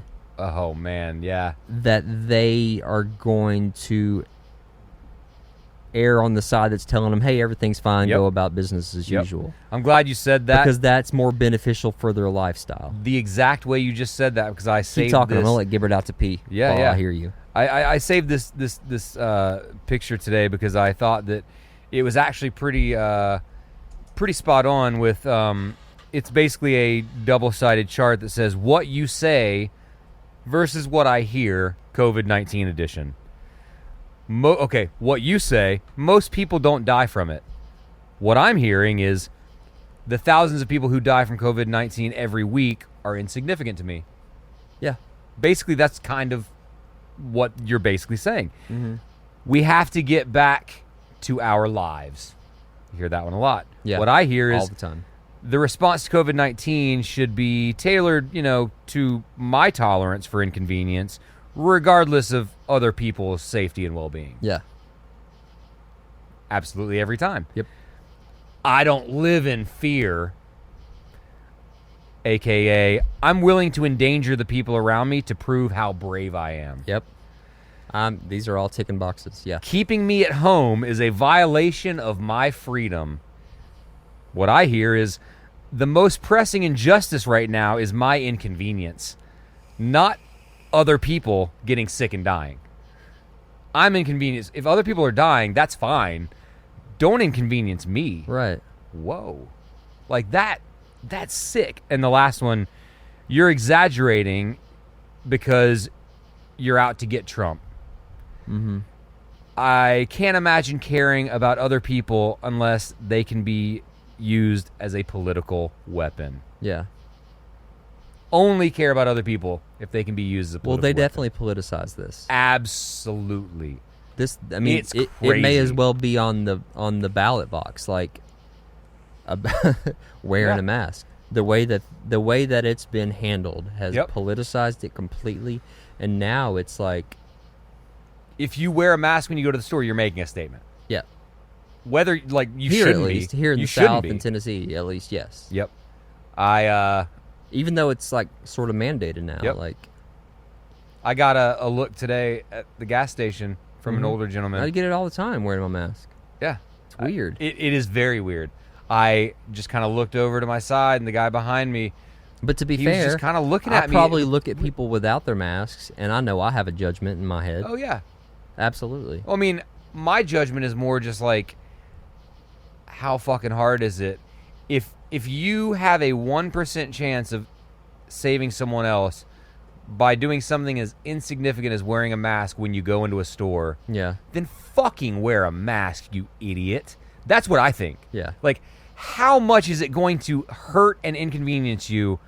Like, literally, on a pain threshold spectrum, how much is it really, gonna hurt you to put that mask on for the 5 minutes you're in the store to potentially help someone else? Like, true question. How painful can it actually be for some people? Well, Because it's not. The answer is it's not. I That's know where what I it feels think people like. aren't thinking that. They're thinking in politics, man. And that's the dangerous thing, I is when you know. take health They're ignoring and science. say Trump is for- smarter than Fauci. Trump Right. knows better than a But they doctor can't who studied possibly it. think that. But Like they may do. they may say that. But they can't possibly think it. You And don't I think think- people are lying to themselves Man. to not be inconvenienced. I mean, I would like to believe that they're lying to themselves, but sadly, I believe that people who actually follow Trump actually believe that he is maybe, Jesus Christ resurrected. Like, I'm dead serious when we said this last week. A lot of it, sometimes, the way that some people seem to really love Trump almost seems like a cult. Like Yeah. when you see his rallies, they almost look like cult meetings, not a rally for a political Yeah. like. And again, if you're a Trump supporter and you're listening, I'm not talking every Trump supporter. I'm Right. talking the people who are diehard. If Trump didn't say it, not true. Yeah. Or love to use the term fake news and that has been like that's become a trigger for I mean, me. he's turned America into a reality show. And no, it's hard for me to understand how people don't see that. Like, I mean, it's sort of brilliant. If he tried to do this, it's sort of brilliant because I feel like people watch him and the news now the way they would watch TV. The way they want entertainment, and Because they're he's getting bringing entertainment. ratings every single day. Right. With every tweet he makes, with every person he fires that's investigating him. I mean, he's literally only ever doing things that make himself look worse, which at some point starts to make me think, okay, this is planned. Because I know no one is this stupid. No one is dumb enough to do the blatant things that he has done and think they can get away with it. But guess what? He has with everything. Like, I think he's clueless as to what he's actually doing too, which is the scary thing. Think about this. This just now hit me as we've just now sat here and talked about this. Anthony Weiner. Unfortunate last name considering what he did, but ultimately he was caught sexting and cheating on his wife. Yes. Okay. He was fucking crucified for this, right? He maybe did way worse things that I don't remember or didn't hear about, but for me, what sticks out, because of his name, Anthony Weiner, is he was sending Weiner photos to other women. I prefer Wiener photos to dick pics, just for Absolute future reference. Wiener photos, yeah. He was sending Wiener photos, and for that, I think he's pretty much canceled of politics, period. Like, he's out. Yeah. And that's fine. And I don't even feel like we even have to name all the things the president's done. That I was just about to say, but then we have a president who, A, has said, grab him by the pussy because you're famous and you can do what you want. He said this. He believes this. I don't want to hear the bullshit locker room talk. Fuck you. He believes it. Because he's lived it his entire life. Second, 2 women that we know of that he has paid to keep quiet. Right. Yet he's still president. Anthony Weiner sends a photo through his personal cell phone to a person who was of age. Done. Now, so I don't know a lot about the Anthony Weiner. I know that happened, but was it like harassment? Did he send it to someone that didn't I'm not sure. That's why I'm not going too deep with it, because I don't remember the specifics. Too deep I don't with think that they... Weiner. I think that he sent them unwarranted, yes. Yeah, okay. But to my knowledge, they were all like of age people. It was just more of a harassment sort of situation. And, anyone correct me if I'm wrong. It's funny how that goes away, though. But isn't it weird how, but he went away. But yet the president can, while in office, be found out to have cheated on his wife while she was pregnant and again after. Yeah. With a porn star and a centerfold model. Yeah. But the evangelical Christians are they're okay with it. Right. So a guy can't send a woman a photo, but a guy can cheat on his wife, which, if you believe in the Bible, ain't right. But he can cheat on his wife, and also I don't think he it's can right, skirt around no it matter what. to pay it off so that it doesn't get talked about. Yeah. So I want to know. Oh, that's been the question that's baffled me almost more so than any question about the whole thing. And we can get off Trump in a second because I don't want this to be like a big Trump bash section, and because no, I know not, it can easily get to that with us. It can. I saw that headline tonight and it blew me away. I can't even. I can believe it. Well, but I'm sad that the part that was the most sad was that last little nugget where they tried to defend it, saying that they don't believe that he has the president's best interest at heart. Well, the president's best I interest hope he is doesn't. looking good. That's why we have a democracy. Exactly. The president's best interest to himself is to look good. Right. Dr. Fauci is looking out for the American people. Right. So, again, brazenly and openly, they say, we don't feel he has the president's best interest at heart. He's a medical doctor sworn to protect and save lives, and he's trying to do everything he can to make it as clear as possible that wearing a mask helps a whole lot. And I don't know if this was an actual quote or just some quote that was made and sent around as a meme. Either way, it's a good question to ask. It's like, and that was, they said it was Fauci that said it, but I didn't see that he said it, so I don't want to make it positive. Yeah. But don't want to put words in his mouth. I don't know any other way to tell you to be kind to people. Yeah. Yeah. Like, that's it. Like, wearing a mask, it's not infringing upon your rights. It's saying, hey, even if, it's there's a respect chance sign. that this can help. Yep. Even if it was just, hey, there is a chance that this might help. Mm-hmm.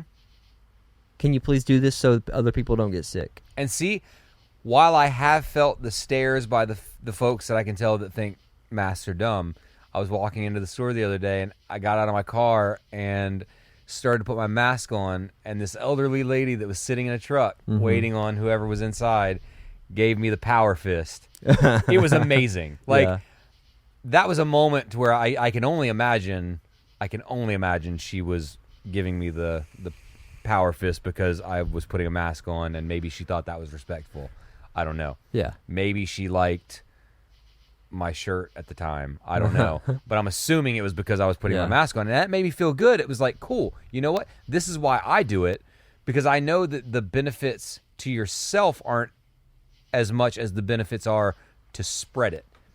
And for me, if I've got a 1% chance of knowing that I can wear a mask and 1% more, hopefully not get someone else sick, if I were to be one of those asymptomatic people, I'm going to do it every time because it's not an issue for me. It's not hard to do. Well, you know, something really funny is the other day, for those that don't know, I work in sleep and in medical offices, and some of the offices we work at are urgent care offices that see a lot of COVID patients and stuff. And there's a sign on the front door that tells that everyone has to wear a mask when they enter. If you have any of these symptoms, you can't come in, please call, and all this kind of stuff. First of all, you'd be amazed at the people that just bypass that, come right in and say, sure. I think I need to get a COVID test, because it happens like 30 times a day. Oh my God. But with no mask on. But there was a person that came in with the mask on, and as I was talking to him, it was like, I can't stand wearing this thing. It's all a hoax anyway. And as soon as I heard the word hoax, I was like, I'm sure that they saw the look in my eye. Yeah. Like, well, it's not a hoax, but like it's nothing. Like it's gonna be over when the election's over. And I'm like, I hope it is over when the election's over. I hope it's over real soon. Yeah. Yeah. And like, yeah, it's just they're just using this to scare people and blah blah blah blah blah. But the person when they would go through the doors, they wouldn't touch the doors. They'd get like tissues and put it on the handle and open the door that way. And I'm thinking, like, are your like convictions betraying your actual thoughts? What's going on here? Absolutely. But see, that is the paradox of the whole thing. Is we talked this morning about the guy that I think probably a lot of us have seen this going around Facebook or Twitter, or I've seen it in multiple places now. And I've seen multiple different versions of this. And I've even looked into seeing, is this a manufactured story? Is this real? And I found that the majority of them that I've seen are real. Yeah. The one guy who got COVID and admitted at the hospital before he died. Oh shit. I completely thought this was a hoax. He admitted that before he died. Yeah. Like, in those words, oh shit. Yeah. I got COVID-19. I completely thought this was a hoax. And as he was dying, he realized this whole time, I could have done so many things differently. And now I'm dying at 34 years old. Yeah. Because it was real. It's incredibly sad. It is. And I know that it's a tendency for people to really go after these people. Mm-hmm. And I understand that mentality because to me, it just looks idiotic for someone not to take that precaution. Right. Me too. Exactly. It just looks idiotic. And, Because what's I'll the be out cost to front. you? I'm not calling if you're listening and you're a not mask wearer, I'm sorry, but I think that's an idiotic stance. Right. But I can't help but feel sorry and sympathetic with those people at the same time because I don't know if it's an actual belief or if it's been something that's been groomed inside their brain for all the years to lead them up to this, their culture, their upbringing, there's something, just their politics that is I've making wondered that them too. not believe in this. Like, do they not just want to? Do they actually believe the politicians or the side they're on or the herd mentality I feel like it's that's around them at the politicians. time? I feel like it has literally Because solely become at the end of the day, when these people are dying, they're realizing their mistake, and I feel Right. gutted because I Oh, feel my totally. mistakes all the time. Yeah. And when I think of something I've done that I feel like, oh, that was probably There's nothing worse than having self-guilt. Yeah, At all. and I get it all the time. Yep. And that's a part of growing, I Mhm. think. But at that point, you don't have a chance to grow anymore. That You can't learn from that mistake because that's you're true. dead. That's the mistake that you make that one time, you Yeah. know, and it's just like playing Russian roulette.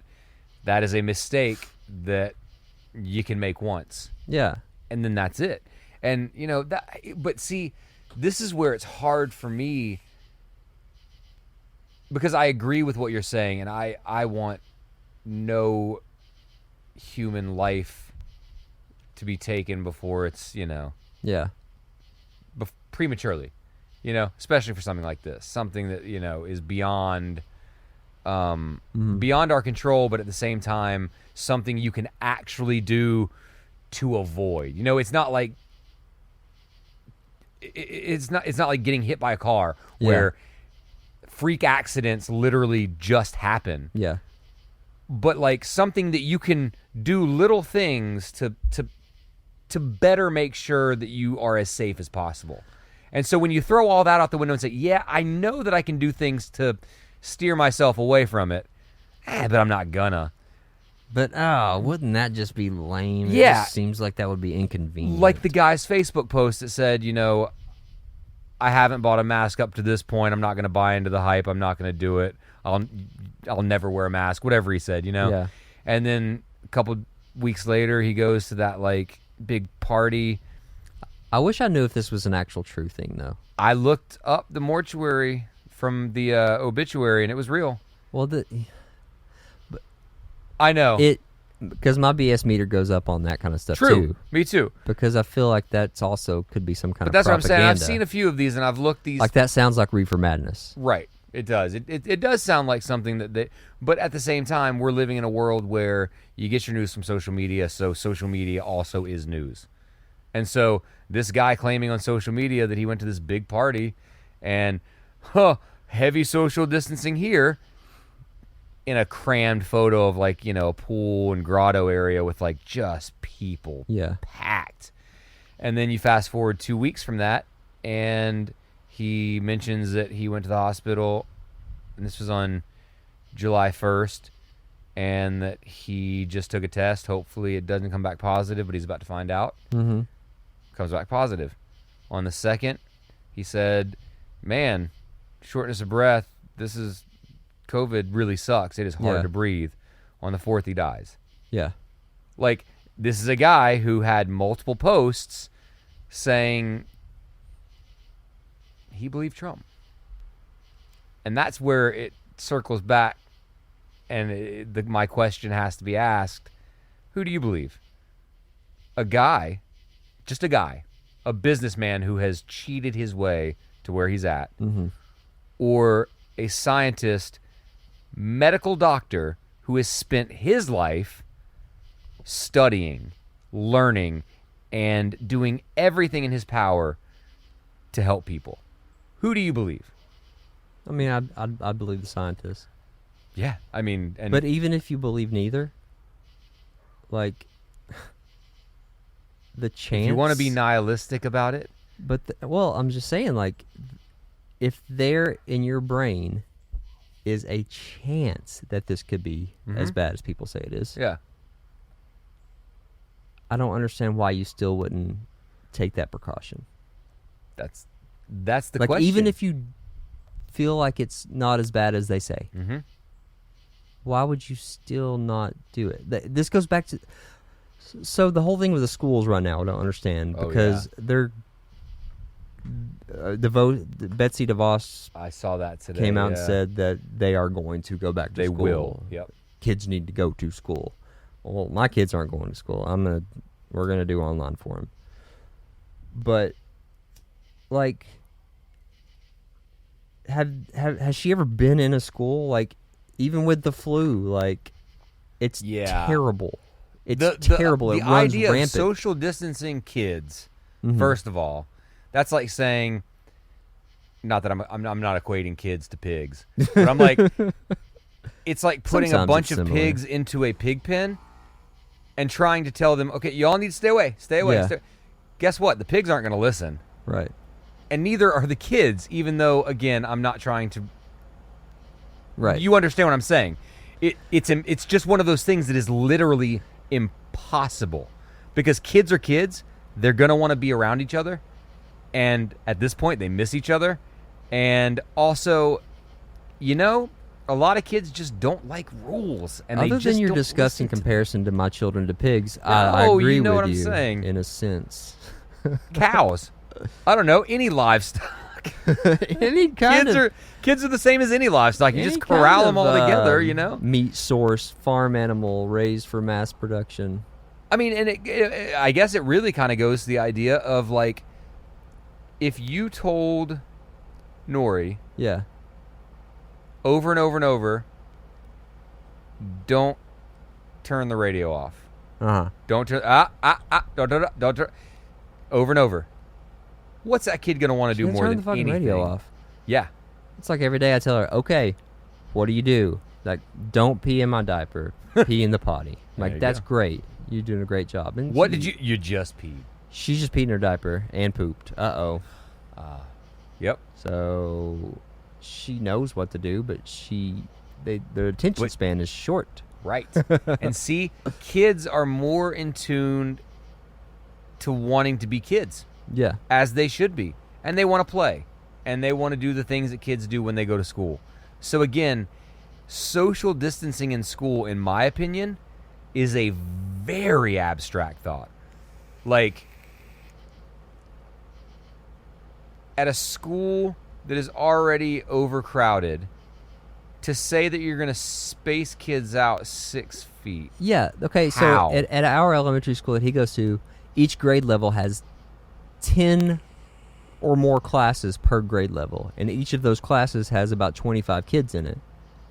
Wow. It's insane. Yeah. You can't spread 25 kids 6 feet apart. Yeah, and even if you do this thing where, like, some of them go and some of them stay in a home and do online, which is the thing that I think they're doing, it's like, Yeah. you're still putting these kids in, like, this jail cell pretty much. You're keeping them in one room Absolutely. all day. They've got to wear a mask Yep. all day long in there in that one room. They've got to eat their lunch in that room because they're not going to share the cafeteria. Mm-hmm. They can't take them out to recess to the playground because they don't want them using the playground equipment because they don't want to have to clean the playground equipment after each use. So basically, it's It's babysitting all it's day. isolation, Yep. almost worse because you're around people that you can't get around. Oh my God. So he's going to stay home this year. Yeah, I think that's. I mean, honestly. But they want this to go back The to best the kids idea. just going back to school. They want the kids to go to school. Like, full tilt. Yeah. Just back. So- just go. You want to put all these kids in there. I've seen how In the middle of a illnesses pandemic and that's still rising. illnesses and sicknesses already go on in the school. Yep. There will be kids that die from that. There will be kids that die if they send all these kids back to school. Yeah. There will I be think so. some. Yeah. Yeah. And is that an acceptable number for you? I think that's where you have to draw the line, is how many kids dying is acceptable to you. 0. Exactly. And if your answer is 0, then I know, think a little harder on it. Let's do the in right nature thing. it's going to happen. But like if there's something preventable right. to keep said kid from dying, Then dude, I'm gonna be for that. Absolutely.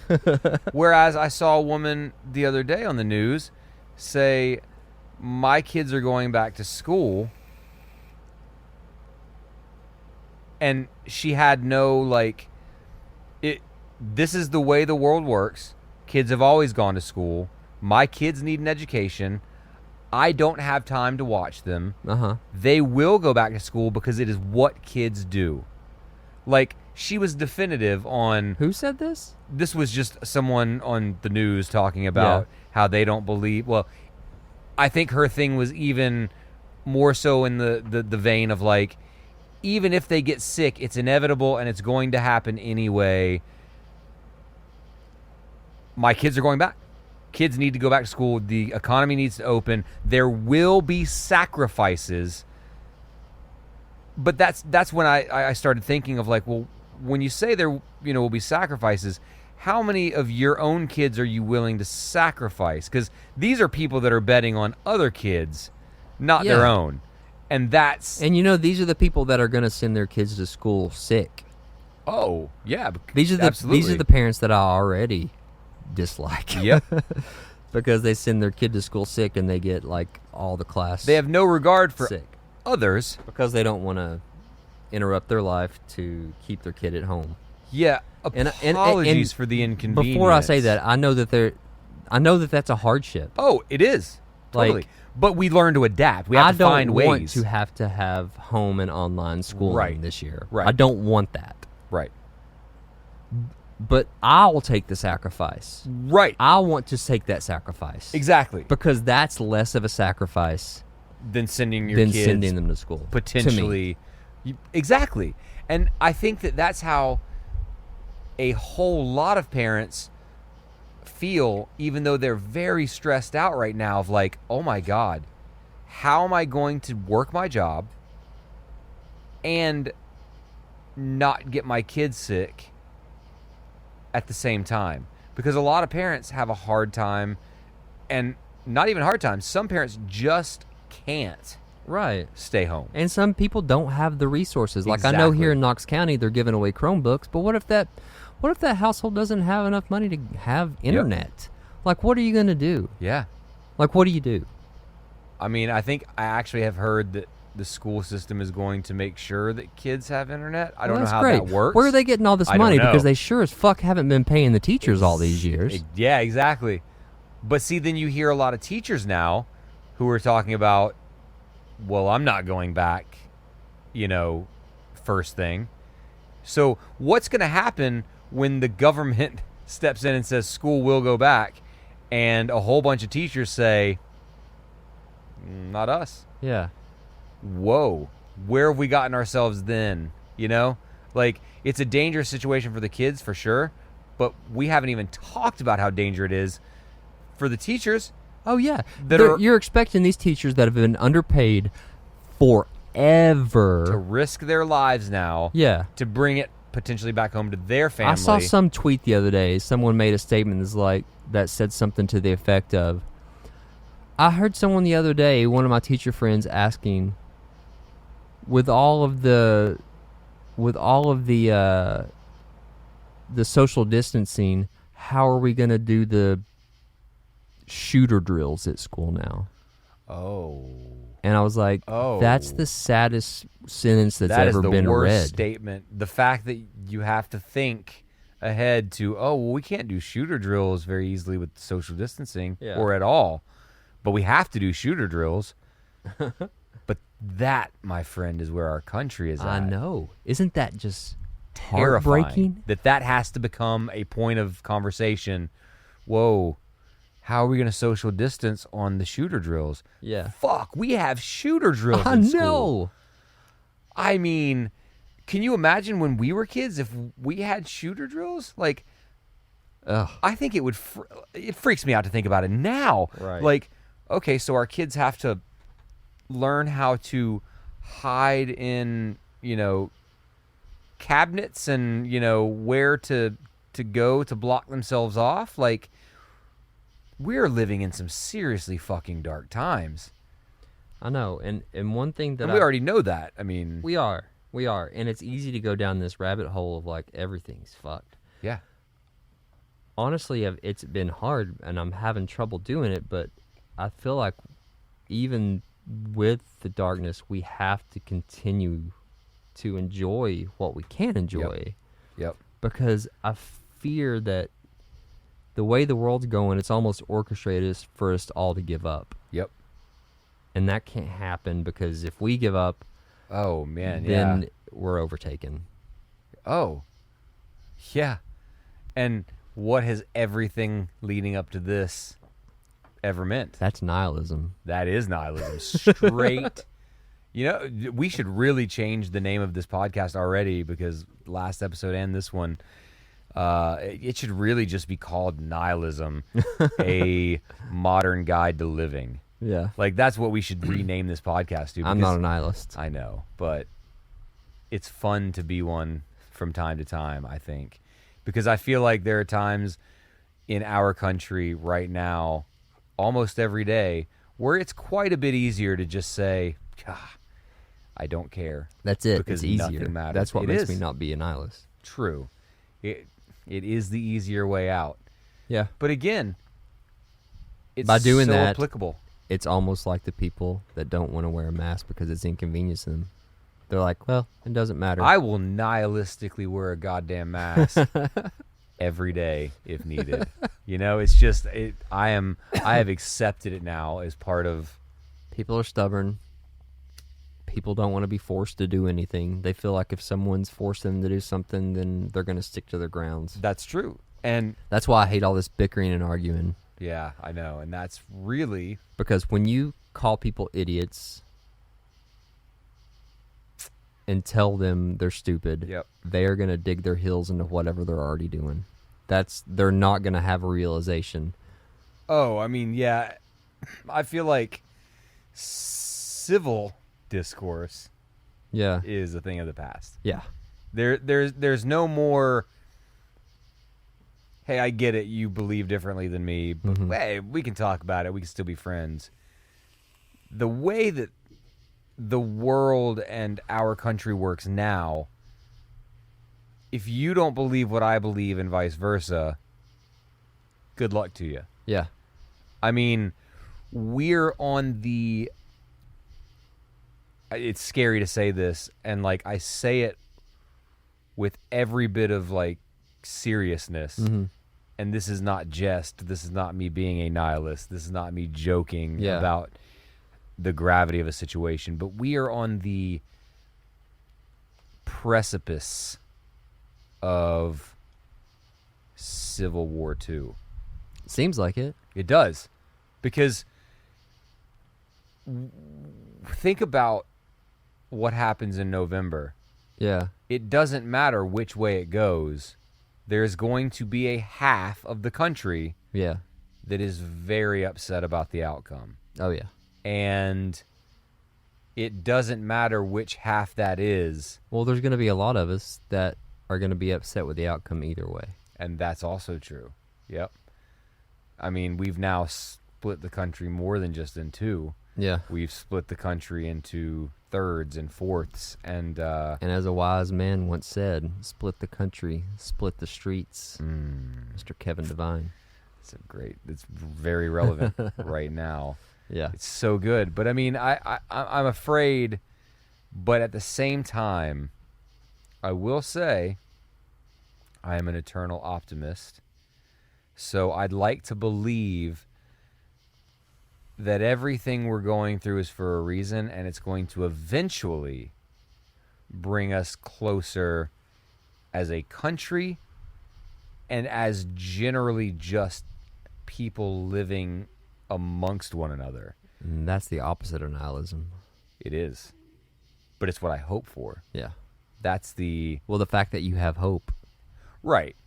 The fact that I have hope really just like negates the fact that I could ever be a true nihilist. I have a lot of nihilist leanings, but yeah, when it comes down to it, I really have hope that, like, we have gone through the last 4 years of just what is going on. Couldn't have predicted. I couldn't have fathomed Nope. how bad it's got and is getting. Oh, I knew yeah. it would be bad. Right. We knew it from the beginning, and we talked about it, and we made jokes about it, and it got worse than we ever thought. And now we're in such a weird place as an entire country that, like, you have to almost pick a side, and that's scary. Yeah. When you start talking about sides within your own, and it's just like Christians telling other Christians they believe wrong. Yeah. When you're on the same side and you start fighting one another and picking one another off, we're all Americans. Yeah. We should all be able to find common ground, that we should all live free. Yeah. But, like, also look out for one another.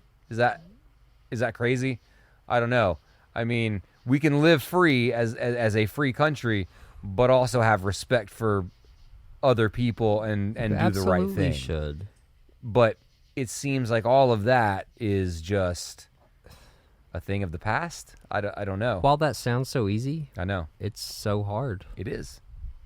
And that's what everyone's striving for, though, is... No, it's not. Well, that's the not problem. everyone. That yeah. Well, but see, no. God, that's the thing that sucks is no matter which political side you believe in, you do look for that. Like, these people who are, like, massive diehard Trump fans really in their hearts truly believe that Trump is the only way that this country is ever going to get out of. He's a false idol, man. Absolutely. You can scroll through Twitter, and on any given post from the president, obviously you're going to see a lot of hate, but you're equally going to see so many people that are saying, best president in American history, keep it up, as equal as you will see people bashing him. And so, again, they are out there. Yeah. And there are people who look at him as the second coming of Jesus Christ. I swear, I see it all the time, and it blows my mind. You know why? It's because they see their self in his actions. Yeah. I've said forever that instead of people having a God to believe in, they create a God that's like themselves. The reflecting God. Yeah, so Trump is a mirror. Yeah. Oh, see, but I don't want to ever He's no think- leader. He's an... No. Okay. God, no. Sorry. Yep. He's an idiot. He's not a bright person. Nope. He has made a lot of money in the world, but he started out getting a ton of money given to him by his father.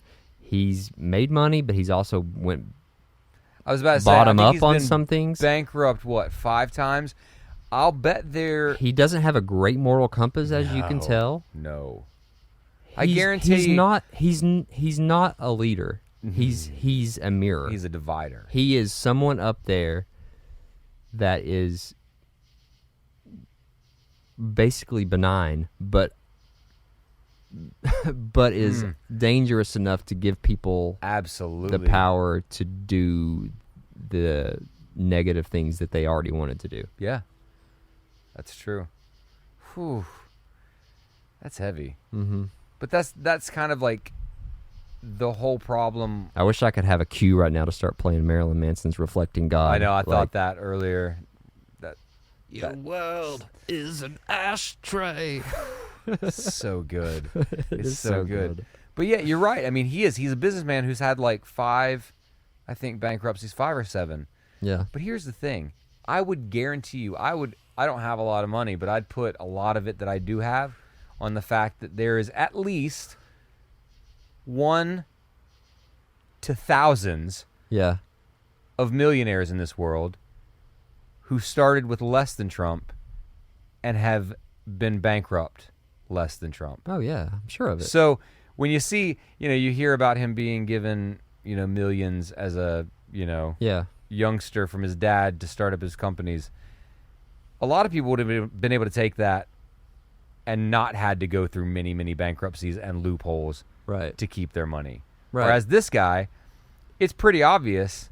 People always say, well, I want Trump because he's a great businessman. The fuck he is. He's a terrible businessman. I've heard him negotiate. You know, he put out a book called The Art of the Deal. Yeah. That was not at all written by him because I've seen him, quote unquote, try to negotiate. The guy can't talk 2 sentences. He's done something right, though. I mean, he's jaded people somehow. I still think he's got things on a lot of people, and it's how he's gotten where he's gotten. Speculation, Gene. It is speculation. I absolutely agree with you, Yep. but I'm also speculating. Total speculation. Yeah. Enough of that. I don't know. That's it's not, I didn't really mean to get off into a that tirade because I don't want to be that person. You know, I want to see the good in everyone, and I want to believe that even people that believe in him want the best. But it's fucking hard, man. Their best is different than our best. It absolutely is. I'll But never understand that. I won't either. Well, are we ending it here?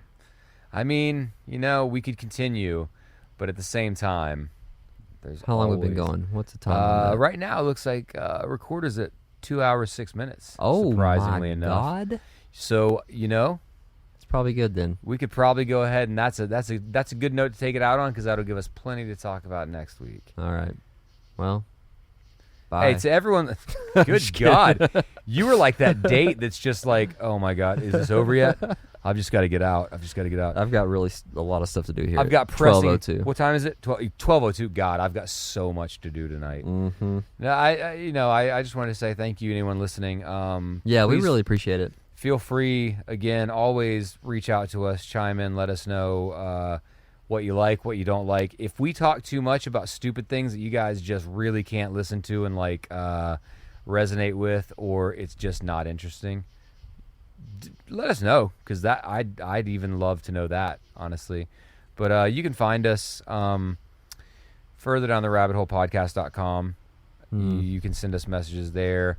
We are also on the social medias as far as Twitter Do and we have those Instagram. now? It's all under the umbrella of Grief Thief. Okay. So, Grief Thief is our quote-unquote media company, if you want to call it that. We put out records. We release so much music in general. Yeah, we through do Grief lots of Thief. music. And we have a subscription to yeah, we that do. if We you have want to. a subscription service. We give an album or two per month. Mm-hmm. We are... It's all our music, though. we're always... so don't, yeah, I mean, it's just us. So don't get too excited. Yeah. But it's a lot of music for a very little amount of money. But you can find us on Instagram, Grief Thief Records, and Twitter at Grief Thief Rex, R-E-C-S. Mm-hmm. And, yeah, I mean, keep the conversation going. We want to hear from anybody.